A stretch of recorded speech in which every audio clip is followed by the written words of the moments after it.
नमस्ते बच्चों। आज हम एक नया अध्याय लेकर आए हैं जिसका नाम है फसल उत्पादन। अब इस चैप्टर में हम बहुत सारी बातों के बारे में जानकारी लेंगे। इसमें हम क्या क्या पढ़ेंगे? इसमें हम भूमि यानी कि मिट्टी की तैयारी, बीजों का चुनाव एवं बुआई, मृदा के पोषक तत्व, उर्वरक एवं रोगाणुनाशक, नाइट्रोजन चक्र एवं नाइट्रोजन स्थितीकरण, सिंचाई, कटाई एवं मड़ाई, अनाज का भंडारण, फसल सुधार की विधियां एवं हरित क्रांति, और लास्ट में जंतुओं से प्राप्त भोज्य पदार्थ के बारे में हम जानकारी लेंगे। तो बेटा, इस चैप्टर को लेने से पहले हमें पता है कि हमारा जो भारत है वो कैसा है। हमारा भारत सदियों से ही एक कृषि प्रधान देश रहा है। भारत एक कृषि प्रधान देश रहा है और आपको पता है यहाँ की लगभग 70% आबादी, कितनी फीसद? 70% आबादी कृषि पर ही निर्भर है। मानव जीवन की मूलभूत आवश्यकताएं कौन कौन सी है? रोटी, कपड़ा, मकान, ये सभी कृषि पर ही आधारित है। और बेटा, आप जानते हो कि कृषि की शुरुआत कैसे हुई, कब हुई और कैसे हुई?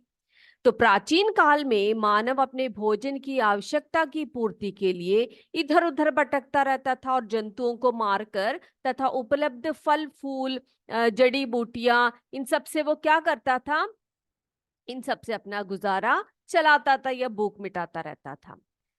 तो ऐसा अनुमान किया जाता है कि 10,000 ईसा वर्ष पूर्व जब मानव ने नदी के किनारे बसना शुरू किया तो उसने खाद्य पदार्थों को उगाने का तरीका निकालना शुरू कर दिया और यही से कृषि की शुरुआत हुई।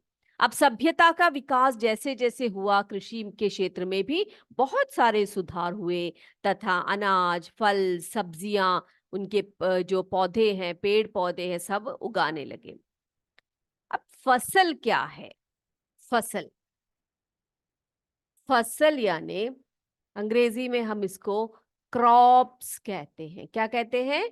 फसल को क्रॉप्स कहते हैं। फसल क्या है बेटा? किसी स्थान पर उगाए गए एक ही प्रकार के उपयोगी पौधों के समूह को हम फसल कहते हैं। क्या कहते हैं? फसल कहते हैं। जैसे कि गेहूं का फसल, आलू, प्याज, टमाटर आदि के फसल, है ना? तो क्या है फसल? क्या है? अगर फसल की परिभाषा हमसे पूछे तो हम कहेंगे कि किसी स्थान पर उगाए गए एक ही प्रकार के उपयोगी पौधे, किसी स्थान पर किसी स्थान पर उगाए गए उगाए गए उपयोगी पौधों के समूह। किसका समूह? उपयोगी पौधों का, उपयोगी पौधों पौधों का समूह, उपयोगी पौधों का समूह, उसी को हम फसल या क्रॉप कहते हैं। ठीक है? जैसे आलू की फसल, गेहूं की फसल, टमाटर की फसल, सब्जियों की फसल आदि। अब आप ये जानते होंगे कि सभी फसलें एक ही ऋतु में भली प्रकार नहीं उगती है ना? जैसे कि गोभी, आलू, टमाटर, या फिर गेहूं की फसल हो, या फिर चने का फसल हो, या फिर धान की फसल हो, ये सब जो है अलग अलग ऋतुओं में अच्छी तरह से उगते हैं। ये नहीं कि ये सभी एक ही ऋतु में उगते हैं। तो मौसम के अनुसार फसलें भी अलग अलग किस्म की होती हैं। मौसम के अनुसार फसलें अलग अलग किस्म की ही होती हैं। जैसे जून से अक्टूबर, जून महीने से अक्टूबर महीने, जून महीने से अक्टूबर महीने तक उगाई जाने वाली फसल को हम खरीफ फसल कहते हैं। क्या कहते हैं? खरीफ फसल कहते हैं। सुना है आपने ऐसा नाम? जिन फसलों को हम जून से अक्टूबर महीने में उगाते हैं उन्हें हम खरीफ फसल कहते हैं, जिसके अंतर्गत मक्का, मक्का, चावल, मूंगफली, मूंगफली आदि आते हैं। ऐसे फसलें जो सबसे ज्यादा उत्पाद इन महीनों में होता है, जून से लेकर अक्टूबर तक, तो इनको हम खरीफ फसलें कहते हैं। अब नवंबर से अप्रैल तक, नवंबर से अप्रैल महीने तक जो फसल उगाई जाती है उन फसलों को हम उन फसलों को हम रबी की फसल कहते हैं। रबी की फसल कहते हैं। रबी की फसल कहते हैं। इसके अंतर्गत कौन कौन से फसलें आते हैं? जैसे कि गेहूं, गेहूं, सरसों, गेहूं, सरसों, चना, आलू इत्यादि। और मार्च से जून तक बोई जाने वाली फसलों को हम जायद फसलें कहते हैं। कौन कौन से महीने में?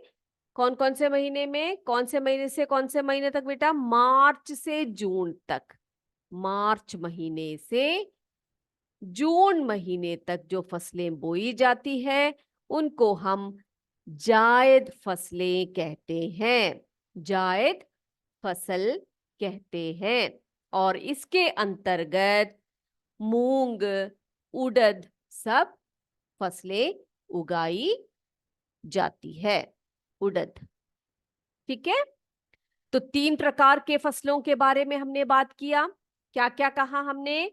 जून से लेकर अक्टूबर तक उगाई जाने वाली फसलें कौन सी फसलें कहलाती है? खरीफ फसलें कहलाती है। खरीफ की फसल कहलाती है। खरीफ फसल कहलाती है। इसके अंतर्गत मक्का, चावल, मूंगफली आदि बोए जाते हैं। अब नवंबर से अप्रैल महीने तक, नवंबर से अप्रैल महीने तक जो उगाए जाते हैं उनको हम क्या कहते हैं? उनको हम रबी की फसल कहते हैं। आप देख सकते हो चित्र में रबी और खरीफ फसलें हैं, ये दिखाई दे रहा है आपको। रबी के फसलों में आप देख सकते हो क्या क्या उगाया जाता है। गेहूं है, मटर है, चना है, क्या बोलते हैं उसको हम, सरसों है। तो ये रबी की फसलें। अब खरीफ फसलों में जो नवंबर से अप्रैल महीने तक उगाए जाते हैं उनको हम रबी की फसल खरीफ खरीफ कौन सी है बेटा? खरीफ की फसल है जून से लेकर अक्टूबर तक, ठीक है। खरीफ यानी जून से लेकर अक्टूबर तक उगाई जाने वाली फसल है। मक्का, चावल, मूंगफली, आप देख सकते हो दान, है ना, चावल जिससे निकलता है, चावल, रागी, ये सभी किन से निकल कौन से फसलें हैं? खरीफ की फसलें हैं जो जून से अक्टूबर महीने में उगाए जाते हैं। और नवंबर से अप्रैल महीने तक रबी की फसल उगाई जाती है, जिसके अंतर्गत गेहूं, सरसों, चना, आलू, मटर, ये सभी रबी की फसलें हैं। और एक और बात हमने की, मार्च से लेकर जून महीने तक जायद की फसलें उगाई जाती है। कौन सी फसलें उगाई जाती है? जायद की फसलें उगाई जाती है, जिसके अंतर्गत मूंग, उड़द सब आते हैं, ठीक है। तो ये तीनों बात आपको क्लियर हो गई? तीनों बात सबको क्लियर हो गई? चलिए, तो हमने अभी किसके बारे में बात किया? जो फसलें अलग अलग ऋतुओं में उगाते हैं। अब अच्छी पैदावार के लिए हमारे जो किसान हैं वो चरणबद्ध तरीके से खेती करते हैं। तो हम उनकी विभिन्न चरणों के बारे में, यानी कि बहुत स्टेजेस होकर वो लोग क्या करते हैं, एक ही दिन में सब कुछ नहीं करते। वो क्या करते हैं, स्टेप बाय स्टेप एक एक कार्य को एक एक दिन या एक एक महीने में कुछ कार्य, और या हम बोलते हैं ना सीढ़ी दर सीढ़ी, ऐसे क्या बोलते हैं, चरणों में करते हैं कार्य को। तो वो कैसे करते हैं, उनके विभिन्न जो है घटन कौन से हैं, वो जरा देख लेते हैं। विभिन्न स्टेजेस के बारे में हम बात करते हैं। तो पहला है बेटा मिट्टी तैयार करना। क्या है? मिट्टी तैयार करना। आपको पता है कोई भी फसल उगानी हो तो सबसे पहले हमें क्या करना होता है, मिट्टी तैयार करना होता है। फसल उगाने के लिए मिट्टी की जरूरत है, तो मिट्टी को तैयार करना ये पहला चरण है। फसल बोने का ये पहला चरण है, खेत की मिट्टी तैयार करना। क्योंकि पौधे मिट्टी से ही जल और आवश्यक पोषण प्रदान कर जो मिलता है उन्हें, है ना।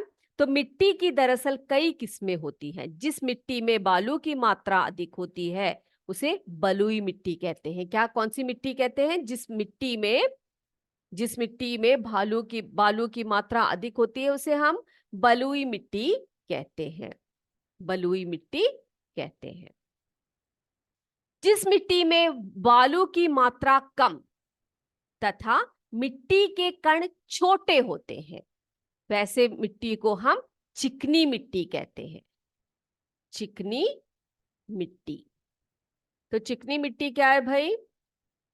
चिकनी मिट्टी यानी जिस मिट्टी में बालू की मात्रा कम होती है तथा मिट्टी के जो कण होते हैं छोटे होते हैं, तो वैसी मिट्टी को हम चिकनी मिट्टी कहते हैं। अब एक और प्रकार की मिट्टी है बलुई और चिकनी मिट्टी का मिश्रण, यानी कि इन दोनों का मिश्रण एक मिट्टी होती है जिसे हम दोमड़ मिट्टी कहते हैं। कौन सी मिट्टी कहते हैं उसको? दोमड़ मिट्टी। दोमड़ मिट्टी क्या है? जो बलुई मिट्टी और चिकनी मिट्टी का मिश्रण होता है।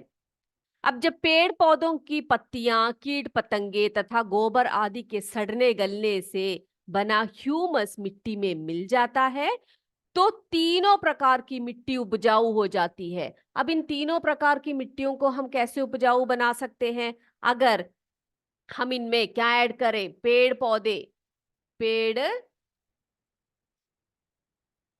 पेड़ पौधों की पत्तियां, है ना। पेड़ पौधों की पत्तियां, पत्तियां, फिर क्या कहा? कीट पतंगे, कीट पतंगे तथा गोबर। इन सबके सड़ने गलने से हम क्या कहते हैं? ह्यूमस। इन सबके सड़ने गलने से क्या प्राप्त होता है? ह्यूमस प्राप्त होता है। तो उस ह्यूमस को अगर हम बलुई मिट्टी में या चिकनी मिट्टी में या दोमड़ मिट्टी में मिला दें तो ये तीनों प्रकार की मिट्टी कैसी हो जाएगी? ये तीनों प्रकार की मिट्टी जो है उपजाऊ हो जाएगी। और भूमि में मिट्टी के कण छोटे बड़े आकार के होते हैं, ये आपको पता ही है। इन्हें एकसार करने के लिए सर्वप्रथम खेत में हल द्वारा जुताई की जाती है। क्या करते हैं किसान? क्या करते हैं? मिट्टी को सबसे पहले क्या करते हैं? वे मिट्टी को तैयार किया करते हैं। तो इसके लिए वे क्या करते हैं? मिट्टी जो बड़े छोटे कण सभी प्रकार के आकार के होते हैं मिट्टी के कण, तो इनको एकसार करने के लिए, एक जैसा करने के लिए वे सर्वप्रथम हल द्वारा जुताई करते हैं। और जुताई से मिट्टी के बड़े बड़े कण और छोटे छोटे कण में टूटकर सभी एक जैसे हो जाती है तथा मिट्टी पोली हो जाती है। कैसी हो जाती है? मिट्टी पोली हो जाती है। तो हल द्वारा मिट्टी को एक समान किया जाता है।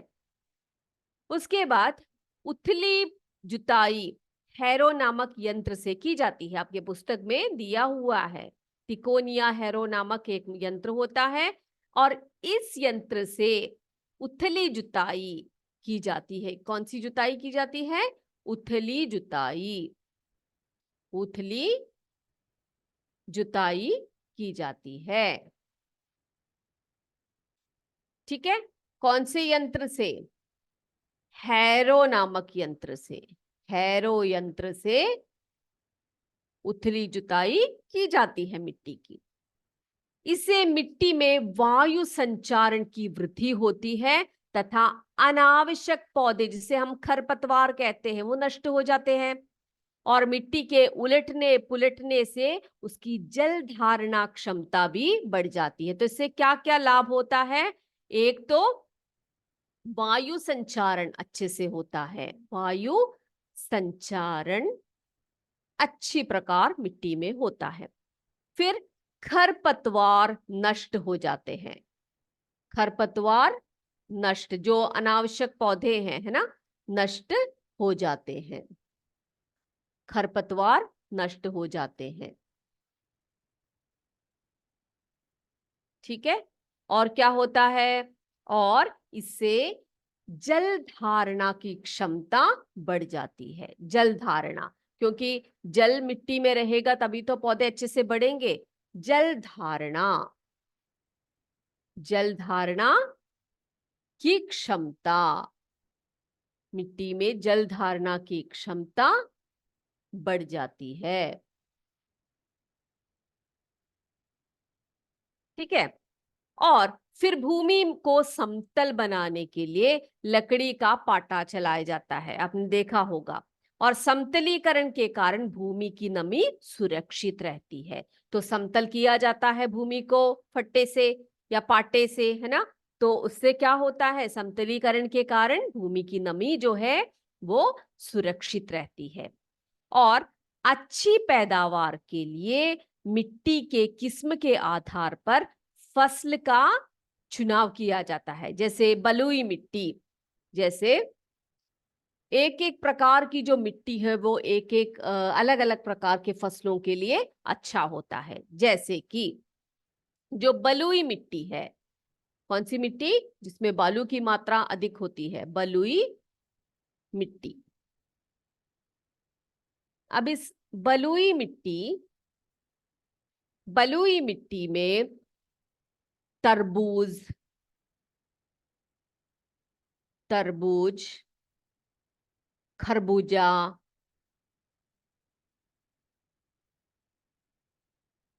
मक्का, बाजरा आदि अच्छे से उगता है बलुई मिट्टी में। जबकि जो चिकनाई मिट्टी होती है, चिकनी मिट्टी जिसे हम कहते हैं चिकनी मिट्टी, चिकनी मिट्टी में, चिकनी मिट्टी में धान, सनई, कपास आदि अच्छे तरह से उगते हैं। दोमट मिट्टी में जो इन दोनों का मिश्रण होता है ना, दोमट मिट्टी में, दोमट मिट्टी में क्या उगता है? अच्छी तरह से चना, गेहूं, चना, गेहूं, मटर, टमाटर, ये सब, ये सब कौन सी मिट्टी में उगते हैं बेटा? ये सब दोमट मिट्टी में अच्छी प्रकार से उगते हैं, या इनका फसल अच्छा होता है। तो ये पहली बात, पहला स्टेप हमारा हो गया, जिसमें कि हमने कहा मिट्टी तैयार करना। अब दूसरा स्टेप क्या है देखते हैं। दूसरा स्टेप है बीजों का चुनाव एवं बुआई। बीजों का चुनाव एवं बुआई।